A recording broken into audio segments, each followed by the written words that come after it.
நெல்லுக்கு இறைத்த நீர் வாய்க்கால் வழிமொழி புல்லுக்கும் ஆங்கிய கொசியுமா இத்தொழில் நல்லா ஒருவரே அவர் பொறுத்து எல்லோரும் பெய்யும் மழை மூதுரை ஔவையார் நல்லா ஒருத்தர் இருந்தால் அவருக்காக மழை பெய்யும். அதுபோல் ஒரு நல்ல புத்தகம் இருந்தால் அது இந்த மனித சமுதாயத்தை உயர்த்தும். அதற்கு இந்த சாட்சியாகத்தான் சாட்சி கையெழுத்து என்ற சாட்சி கையெழுத்தோடு வந்திருக்கிறார். இந்த சாட்சி கையெழுத்து சிறுதை புத்தகத்துக்கு கருத்தாய்வு நாங்களும் சாட்சியாக இருக்கிறோம். சந்திராவாக அல்ல, சந்திராவாக அல்ல, சந்திரனாக அல்ல, சென்னை சுற்று தமிழ்ச்சங்கத்தின் நண்பர்களாக சொல்லுகிறேன். நாம் ஏன் கதை கேட்க வேண்டும்? கதை கேட்பதால் என்ன நடக்கும்? நம்ம மூளைக்கு 3 இலக்கம் இருக்கிறது. ஒன்று சேவ் அண்ட் எரேஸ், மற்றொன்று ஸ்பீட், மற்றொன்று ட்ரெய்னிங். இந்த சேவ் அண்ட் எரேஸ் என்னன்னா, இன்னைக்கு காலையில் என்ன டிஃபன் சாப்பிட்டீங்க? இட்லி சாம்பார். நேற்று சொல்லலாம், முந்தானத்து சொல்லலாம். 27/12/2024 நீங்க என்ன சாப்பிடுறீங்கன்னு சொல்ல முடியுமா? மறந்துடும். ஆனா உங்க பேர் மறக்குமா? மறக்காது. இந்த நிகழ்ச்சி முடிந்த பிறகு நீங்க வீட்டுக்கு செல்ல வேண்டும். உங்கள் வீடு மறக்குமா? கண்டிப்பாக மறக்காது. அப்போ இந்த மூளை எதை நாம் சேர்த்து வைக்குமோ அதை சேர்த்து வைக்கிறது, எதை நாம் அழிக்க வைக்குமோ அதை ரேஸ் செய்கிறது. இந்த மூளையில கணித்தல். இரண்டாவது ஸ்பீடு. உலகத்திலே மிகவும் அதிகமாக இயங்கக்கூடிய கம்ப்யூட்டர், அதை விட வேகமாக இயங்கக்கூடியது அந்த மூளையின் கம்ப்யூட்டர். இதுக்கு ஒரு உதாரணம் சொல்றேன். ஒரு ரோடு இருக்குது, இந்த பக்கம் ஒரு டெய்லர் இருக்க, இந்த பக்கம் ஒருத்தர் பைக்ல வந்து நிக்கிறாரு. நின்றுட்டு டெய்லரை பார்த்து ஹலோன்றாரு. உடனே டெய்லர் அவர் பார்க்காரு, அடுத்த வாரம்ன்றாரு. இதான் புரிஞ்சுது அவருக்கு. இது என்ன தெரியுங்களா? இவரு அவர்கிட்ட துணி தைக்க கொடுத்துருக்காரு. அந்த துணி தச்ச துணி ரெடியாக இருக்காரு. இங்க வந்து நின்று ஹலோன்றாரு. அந்த கடைக்காரனுடைய மூளை அவர் துணியெல்லாம் கேட்கிறாரு, நம்ம ஒன்னும் தைக்கல, அடுத்த வாரம் தரேன்றது இந்த கடைக்காரர் மூளை சொல்றது. இதுதான் மூளையோட ஸ்பீட். இதுதான் நம்மளோட குவாலிட்டி. அடுத்தது ட்ரைனிங். நம்ம மூளைக்கு ஒரு பயிற்சியை பழகிட்டோம்னா நானே அந்த தவறு செய்தாலும் அந்த மூளை தவறு செய்யாது, அதை சரியாக செய்யணும். இதுக்கு ஒரு உதாரணம் என்னன்னா, சர்க்கஸ் இருக்கு.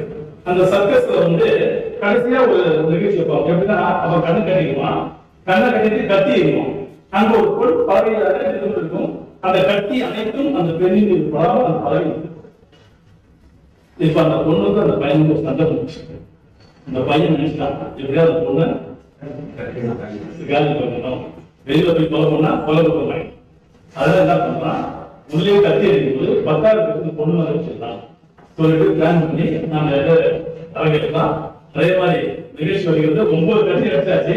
10,000 கத்தி எழுதலாம், ஏன் பண்ணலாம். எப்போதும் அடிக்கிற அந்த திசையை எழுதிட்டு கொஞ்சம் விலகத்தை அந்த திசையை அடிக்கலாம். ஆனால் அந்த கத்தி அந்த பெண்ணின் அந்த பறவைகள் தான் படுகிறது. காரணம், நான் மூளையை பழக்கி வைத்திருக்கிறோம், மூளைக்கு ட்ரெயினிங் இருக்கிறோம். இந்த இலக்கணம், இந்த 3 இலக்கணம் நமக்கு எப்படி கிடைக்கிறது? இந்த 3 சிறப்பு குவாலிட்டி நமக்கு எப்படி கிடைக்கிறது தெரியுமா? கதை கேட்பதால். கதை கேட்பதால் கிடைக்கிறது. நம்ம வந்து சின்ன வயசுல கதை கேட்டிருக்கோம். பாட்டி கிட்ட கதை கேட்டிருக்கோம், தாத்தா கிட்ட கதை கேட்டிருக்கோம், அம்மா கிட்ட கேட்டிருக்கோம், அப்பா கிட்ட எல்லாம் கேட்டிருக்கோம். அப்ப கதை கேட்கும்போது அங்க என்ன நிகழ்கிறது, மூளைக்கு என்ன நிகழ்கிறது என்றால், அந்த கதையை உருவாங்கும் பொழுது அந்த கதாபாத்திரின் உருவங்களை விரிவுபடுத்தி காட்டுகிறது. அந்த கதாபாத்திரங்கள் உரையாடுகிறது. அந்த மூளையின் நுண்திறனை அதிகரிக்கிறது. அதனாலதான் இந்த மூளை இந்த 3 திறன்களை பெறுகிறது. ஆனா நீங்க குழந்தைங்க கதை கேட்டா இல்ல, செல்லு பார்க்குது, டிவி பார்க்குது. அத கதை சொல்லக்கூடிய அம்மாவும் டிவி பார்க்கறாங்க, அவங்களும் கதை சொல்றாங்க. இந்த குறை யார் போகிறது?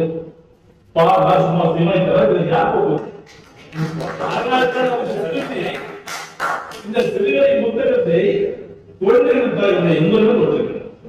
நீங்கள் படித்து ஒரு குழந்தைக்கு அந்த சிறுகதையை கொடுக்க வேண்டும், அவரும் அதை பழக வேண்டும் என்றுதான் அவர் இங்கே கொடுத்திருக்கிறார். இப்போது நான் என்னுடைய கதை கணிக்கிறேன். இது சகலம் சரியானது.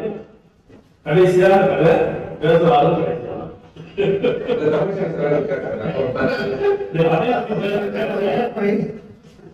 சகுனம் பார்த்தோம்னா நம்ம என்ன சகுனம் பார்த்தோம்?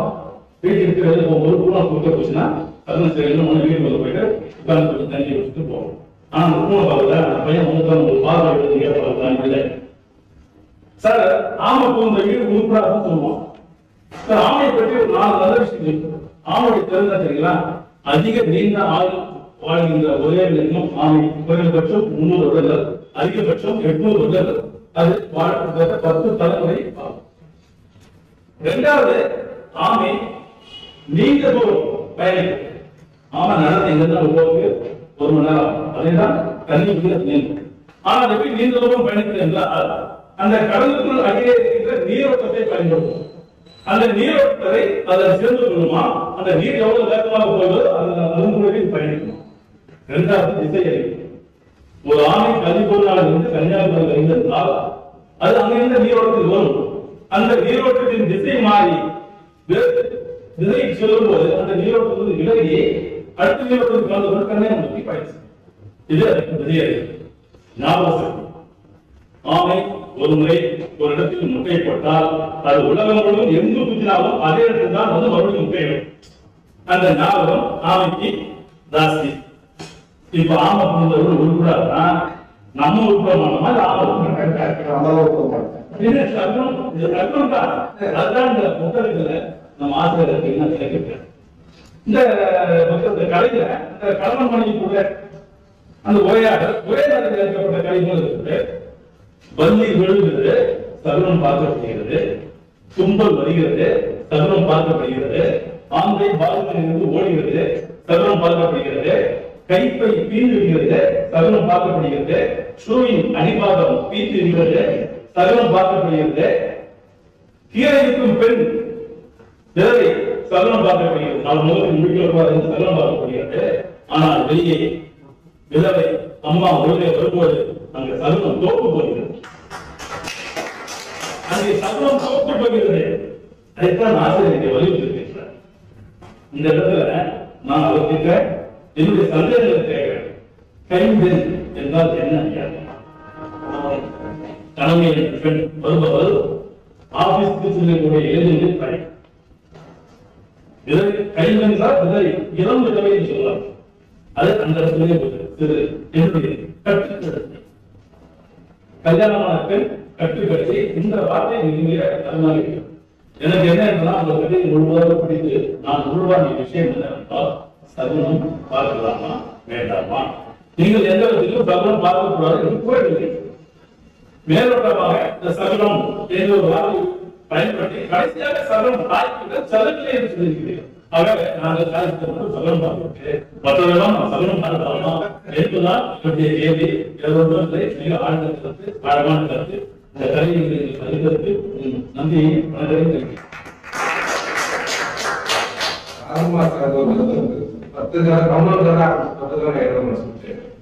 சார் இன்னொரு கதை சொல்லி கவர்மெண்ட் ஆக்டர்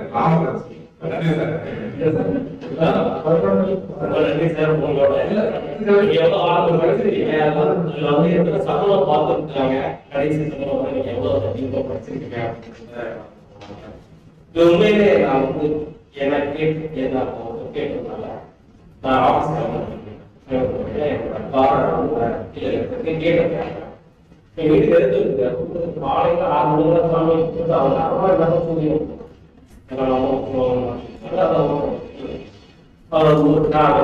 எட்டப்பா வந்து நான் யாரு நமக்கு நேரம்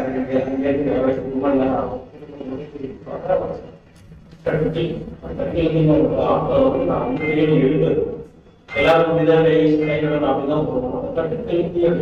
வித்தியாசமா இப்ப இருக்கிறது எப்படின்னா யாருக்கும் தெரியாது.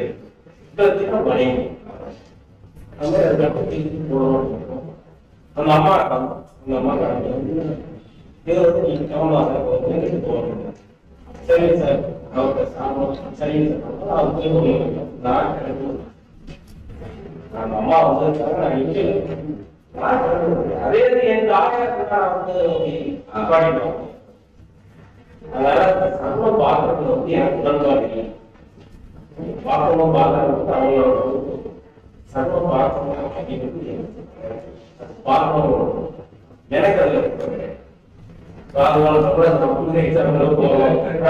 எக்ஸாம் எனக்கு எப்பவுமே அதை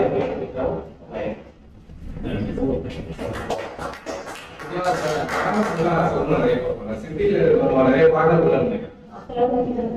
ஆனா வெள்ளிக்கிழமை வந்து அப்பாயின்மெண்ட் ஆரம்பிச்சுட்டாங்க. 12 சொன்ன மாதிரி 10 தான் வந்து இல்லைன்னா மறுநாள் வந்து அப்ப யாரும் பாடுவாங்க.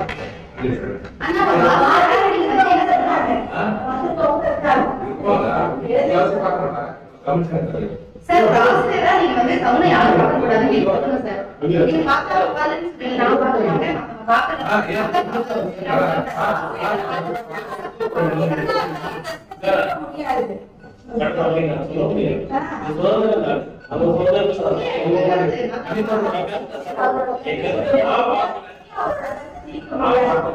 நீங்க பார்க்கலாம். நீங்க வந்து இந்த லெவலில் பிரபலப்படுத்ததான் சொல்ல முடியும். ஆனா எழுத்தாளர் வந்து மெசேஜ் தானே சொல்றீங்க. அப்படி சொல்லும்போது நான் பார்க்க மாட்டேன், நீங்களும் பார்க்க வேண்டாம். இருக்கலாமோ ஏன் எடுத்துக்கிட்டு ஓகே நம்ம எங்கேயும் பார்க்க கூடாது அப்படின்னு வந்து உணர்வு பண்ணுவாங்க. அவங்களுக்கு நம்ம பண்ணி கொடுக்கணும், மற்றவங்க வந்து முன்படுத்தக்கூடாது அப்படிங்கிற மாதிரி மாறலாம். மாறுறதுதான் எழுதணும். ஏதோ ஒரு தொலைக்காட்சியில காலையிலே சொல்லுவாங்க இந்த பேக்கர் ஸ்கூல்ல